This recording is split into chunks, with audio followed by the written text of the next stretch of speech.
It's all a bit beyond mad at the moment, ladies and gentlemen. It's crazy. It's crazy the way some of these sanctions, the UK government.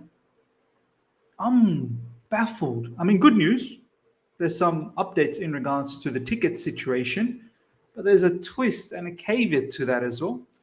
We've got a whole heap of Chelsea ownership news as well, and some transfer news too. It is action packed in Chelsea news blitz, ladies and gentlemen.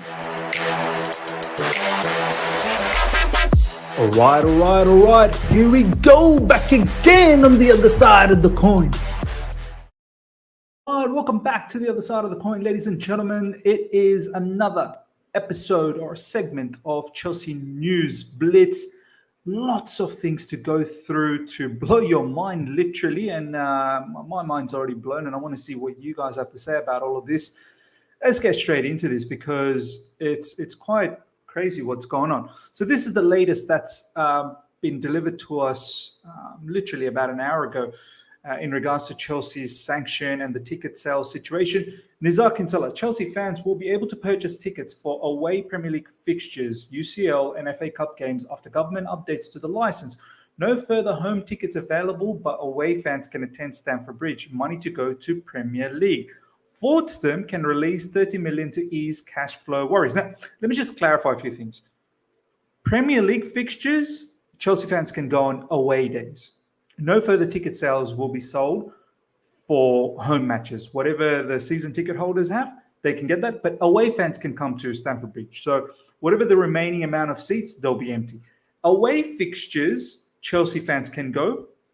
That's the other update in the Premier League. However, in the Champions League and FA Cup games, home games or away games, whatever the case is, the tickets will be running as per normal. So there's no issues with that. However, the proceeds of the sale will be going to the Premier League. Premier League is going to keep that money and they'll do whatever they want to do with it. It's apparently their money. I mean, at the end of the day, Chelsea is the one who's generating the income, but the government's worried that the money is going to go to Roman. But however, as you guys can see, Fordstam can release 30 million to ease cash flow worries. Now, you guys might be saying, who's Fordstam, ladies and gentlemen? Who are these guys? Well, have a look at in social media, especially in Twitter, or even if you want to Google it. Fordstam are actually the parent company of Chelsea Football Club, which is ultimately owned by Roman. So let me get this straight. Roman can't collect any proceeds, which he hasn't collected ever, from the sale of the ticket income. So it can't even go to Chelsea. However, Roman's allowed to inject 30 million into the club to ease cash flow worries. Guys, help me understand this. How are you stopping a club earning revenue? You are asking the owner of the club to inject funds to make sure that it doesn't go into liquidation. How does this make sense? Who's coming up with these crazy sanctions, laws? It's like saying to me, Miz, you're not going to be able to earn anything, but in order to continue with your expenses, keep injecting money. Well, it's a lose-lose situation. What's going on here? Ladies and gentlemen, it's crazy. That's what I can come up with. It's absolutely crazy. Why are we allowed to earn revenue? Why are we worried that the money is going to go to Roman? Money never goes to Roman anyway. He's got $1.5 billion in debt.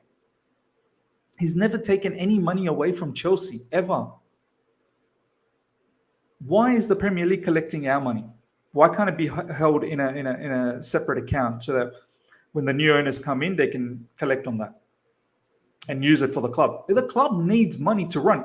Instead, Roman's having to inject more money when he's been frozen. He's been frozen out of the whole situation. Look, there's a deeper meaning to all this, ladies and gentlemen. It's all too shady. This whole saga apparently it's meant to be for Ukraine. It's got nothing to do with Ukraine because it's just baffling at the moment. Safe to say that reaching this preferred bidder stage for Chelsea has taken longer than expected. It is a bit of a worry if the process as a whole moves slowly. With the Blues still in dire need of an ownership change to improve cash flow and ensure that fans can attend matches. See, this is the thing. This is why I wanted the ownership situation to be sorted quick, because look at all the rubbish situation that we're having to go through now. Government imposing weird sanctions. Fans, can we go to the matches? Can we not go to the matches? What happens to the ticket sales? Proceeds for that? But it seems like it could be a bit longer. Some reports are saying we should have a shortlist by the end of this week. It still hasn't happened. Maybe it will happen by the end of the who knows?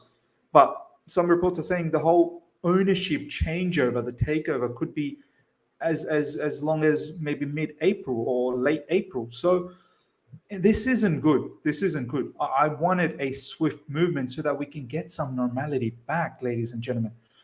Bankers advising on the sale of Chelsea Football Club have been seeking binding commitments from bidders on future spending on the club and its Stamford Bridge home before deciding possibly to nod on a shortlist of prospective buyers. I like this. Look, at the end of the day, whoever wins this particular bid needs to have enough cash backing in order to spend, of course, look after the future of Chelsea Football Club, be able to, ensure that we're competitive.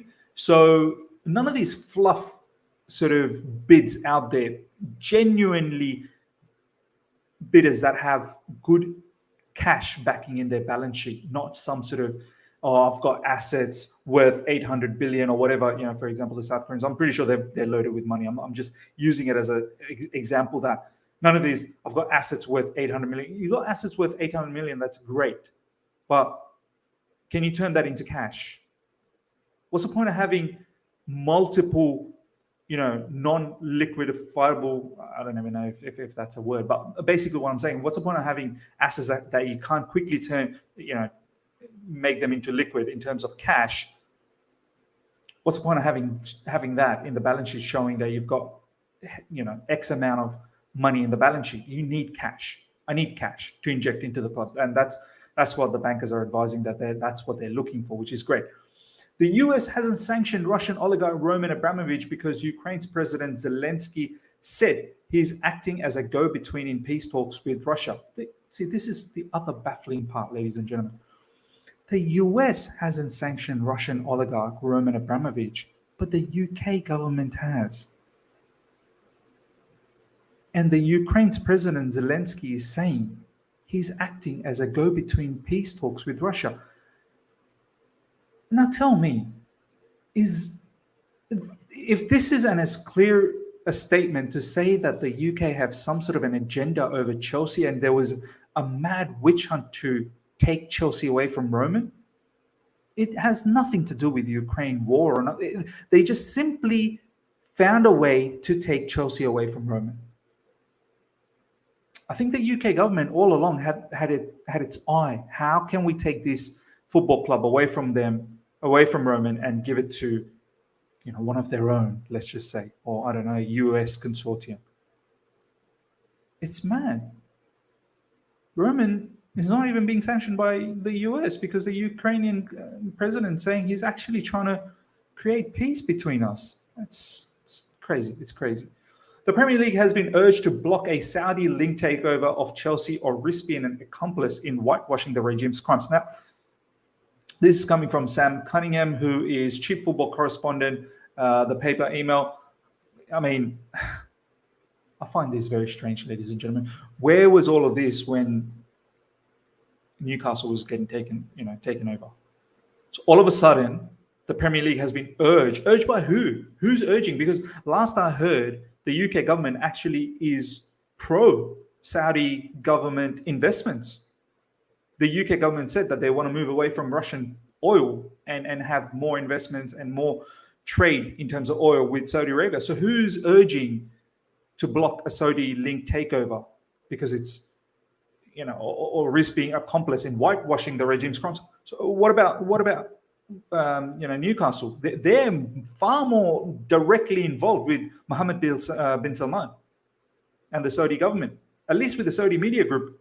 Yes, there's reasonable doubt that they're linked, with the Saudi government. I mean, how can you not be when you're earning that much money? But at least it's not a direct person.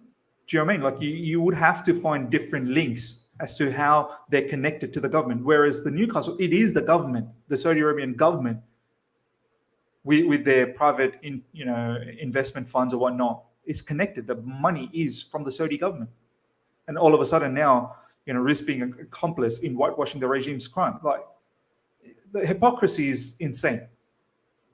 Ladies and gentlemen, the Ricketts family, statements from the Ricketts family, with all the social media, no to Ricketts family, they've actually come out publicly, and it's a strange one. Have a look at this, what the Ricketts family has said. Our family rejects any form of hate in the strongest possible terms. Racism and Islamophobia have no place whatsoever in our society. We have developed deep and abiding partnerships with the Muslim community in Chicago, as well as with all the communities of color. Respect for diversity and inclusion are central to our family's values. If we prevail in our bid for Chelsea, we commit to club and to the fans that will actively promote these values. Now, first of all, you want to actively promote these values, my man, you don't need to buy a football club. Just actively promote them without buying a football club. No need to buy a football club to do that. Secondly, where's the sorry? What sort of an apology is this? Isn't even an apology. Your father, Joe Ricketts, has categorically said what he said, which is the hatred towards Muslims. But now you're coming up and saying reject any form of strongest possible. I mean, this isn't even an apology. It's a statement saying, "Oh yeah, we don't believe in all that." Like, get out of here, man. Look, this is one particular group. I think we can all categorically say they shouldn't be in the run. They really shouldn't be in the run. There are other prospects that are a lot less controversial than that. No to Ricketts is beyond that as well. This is what Nick Purewall is saying. Muslim community leaders in Chicago have urged Chelsea CFC fans not to cancel decent man Tom Ricketts, insisting that Chicago Cubs owner are committed to diversity and inclusion. The Ricketts family have now got Muslims in Chicago to do their PR now, which is next level stuff. Look at this. Money going, transactions going that way. Also, why is it up to them to speak on behalf of many followers of Islam? Why can't people make the decision for themselves? We know Tom isn't the one making those comments, but he's not perfect either. The crazy part is, look at this. Even he knows there are awful owners as well. I think this is the leader saying, it's fine if they don't want the Ricketts family for whatever sporting reasons, but it's not fine to use my name or any action in the past to smear this person in an unfair manner. And I will speak out and say, not in my name. He's a decent man. I've dealt with him and Julian and the team at the Cubs. They are decent people. They love sports. They are in this for sporting reasons. They would be inclusive. They would embrace diversity. So whoever they got to do the PR, they've also said something contrary previously as well, which is quite mad. Ladies and gentlemen, this is the lady that has taken over Chelsea social media by storm. Catalina.nkim, who's teamed up with Nick Candy for the Blue Football Consortium. I think they just realized that they've got to be a bit more vocal in social media and then try and get the hype going from the Chelsea fan base. She has been active. The last video showed that she had about 450 followers. Now she's got 6,500, and she's been on a mad one and replying to a lot of people. Look at this. We're going to just go through some of the tweets. The role of each member of Blue Football Consortium. We can share more detailed roles once we are shortlisted. Someone said, can you please outline the role of each member of the consortium? Nick, ensuring strong relations of CFC in UK and Europe and stadium redevelopment plan related. Makes sense. He's involved in commercial development. Myself, ensuring CFC commercial revenues keep coming in for its stable operations. She obviously is well accustomed and well experienced in that particular side of things.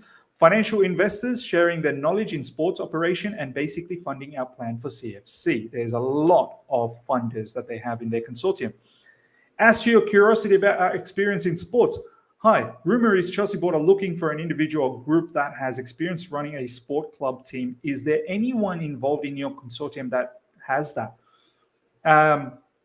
We have 3 South Korean investors, including myself, all have heavy experience in sports operation. In fact, both financial companies joined our consortium from South Korea-owned sports team, including a football club in K-League. So they are well accustomed to this. Someone also asked whether they are a Spurs fan, and she's actually replied saying, I live 10 minutes away from Stamford Bridge, so I'm not a Spurs fan. So she's clarified that as well. Ladies and gentlemen, Roman Abramovich has opened talks to buy Turkish Super League club Göztepe, despite still being in the process of selling Chelsea. I think they're 18th or something in the league. Roman, he wants to come back. He wants to come back and own a particular club. This could be Chelsea 2.0, take them to the top echelons of Turkish football, get the grip away from Galatasaray, Fenerbahce, Besiktas, so on and so forth. Can you imagine if Roman takes over this particular club and soon makes it into a superpower in Europe? I mean, just watch this space. Roman is looking to come back in football ownership. Now, let's talk about some transfer stuff away from some Chelsea ownership situation. Amid the void of Chelsea updates, before the preferred bidder news arrives, a great update on Eden Hazard's future. He's fitter than ever, frustrated at always missing Classicos, and could end up on a Gareth Bale-style loan soon. A move to bring Eden Hazard back to Chelsea was being explored before sanctions against Roman Abramovich complicated matters. I mean, I find this... I don't know why we would entertain this, ladies and gentlemen. I'm just being honest. As much as I love Eden, we need to move away from this situation. We badly do. The best of Eden Hazard is done. We need to look forward. Ousmane Dembele, who I thought, I'm not entirely sure if I wanted him due to injury concerns. I think that's probably the kind of player that we need on a free transfer. Young, robust, both-footed. Eden Hazard, he's given us his best days at Chelsea. Why are we thinking about getting him back? Why? Eden Hazard's stock is still high in the Premier League. Madrid bosses will monitor his situation with another window coming up in the summer. Look, if it is the Premier League, I cannot picture him going to anywhere else. But Chelsea, I just don't know how. Is he going to press under Thomas Tuchel's system? What's his work rate going to be like? I mean, there's a lot of question marks. We need to move away from this. We really do. The fact that we were actually entertaining it, oh my God. It just makes me think, please, let's get the new owners come in and let's make some sound decisions, ladies and gentlemen. If Declan Rice leaves West Ham this summer, his preferred option is still Chelsea, despite the recent chaos. Wow. This guy wants to be with Mason Mount and Chelsea Football Club badly. Look, it all comes down to the money. He could possibly do a job for Thomas Tuchel as a sitting sort of DM. Someone who doesn't need to be box to box, but lately he's more capable of being box. I mean, look, he may see those opportunities every now and then, even if he's a sitter, to be box to box. But he will allow probably Thomas Tuchel to have complete eights. Do you know what I mean? Eights that will score goals, defend well. And he can, and it will probably allow us to be in the, go to the back four, perhaps. Do you know what I mean? Use two CBs, and Declan Rice can be the one in the middle. My only issue is, and I've always said this, I'm not entirely sure how well he may be in terms of quick ball playing scenarios. You know what I mean? One touch passes, quick vision. That's where I feel a time of adaptation will need to be there, and the price to pay for that. Sure, many guys, have a look at him. He absolutely blew my mind a couple of days ago, his performance against PSG. I've never seen Declan Rice do that level of passing for West Ham. He's a good player, but the way we want to play, I'm not really sure that's the player that we need. But it's good to know that he wants to come to Chelsea still. Chelsea were leading the race for Leeds United Rafinha before the sanctions. This is from Fabrizio Romano, ladies and gentlemen. Look, there's big talks that Rafinha is probably looking to go to Barcelona. I'm not entirely unhappy about this, to be honest. If we can get Dembele now, and I'm quite convinced from what I've seen of him in the last few matches, he's probably a lot better than Rafinha. Rafinha is good, but Dembele, he's got a lot of potential and explosiveness. And I think he'll be much suitable for Thomas Tuchel. Thomas Tuchel, in regards to Pulisic, Havertz, Mount, yes, it's incredible, their experience at such a young age. There is no substitute for it. It's the best because you can grow so much with these experience. Thomas Tuchel, there are many ways to grow, but this is really accelerating the process of their development, and it is good to see that they're ready to take responsibility and step up. It's so good to have them. At their age, they are far from reaching their top level, and there is so much more to come. We are proud to have them. This is fantastic, ladies and gentlemen. They're young. Christian Pulisic, Havertz, Mount. They've already won so much as well, which is great in top European levels. And they're still involved in a lot of key matches coming up. So, look, this is great. I hope Thomas Tuchel has now found the front three that he can stick with. Obviously, add Ziyech every now and then, here and there, and sometimes Ziyech will start as well. But I hope he sticks to this and allows the chemistry to grow between these three and Ziyech, who I think adds a lot of benefit as well. And just let's see how the attack blossoms. Let's see if the attack, can score a lot more goals. Last but not least, ladies and gentlemen, Thiago Silva. I hope I can do the same thing that Maldini did at Milan, playing until he was 40 or 41 years. That's my plan for the immediate future, and I have prepared myself for that. This is fantastic news.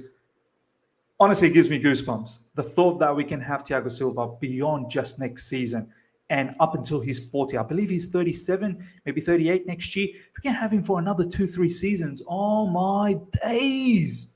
Oh, my days, ladies and gentlemen. Look, I hope this is his final club. I hope he can stay fit and he can just carry on. His experience in defense is going to mean so much to all the up-and-coming youngsters that's coming through in the sense of Levi Colwill, Chalobah as well. Yeah, it's going to be immense for us. It's going to be immense. And I think, Thomas Tuchel needs leaders within the team. Can't have everyone just disappear. And I'm so glad we signed up his contract extension, ladies and gentlemen, before all these sanctions, or else we were in the same mud as Rudiger and Aspilicueta at the moment, and Christensen. So, ladies and gentlemen, that's all the news for today. A whole heap of stuff going around in Chelsea Football Club. You let me know how you feel about the ownership situation, the sanctions and the tickets. Roman looking to purchase, well, first of all, he's looking to help out the Ukraine war situation. I don't know why UK government's talking about looking to buy another football club, and all the different, transfer stuff that we've talked about. Please let me know how you feel about each and every one of those things. Smash the like button. We're literally so close to 11,000 subscribers. Make sure you help the channel get to that level. Smash the like button, as I said. Hit the bell notification to stay in touch with all my content. Until next time, see ya.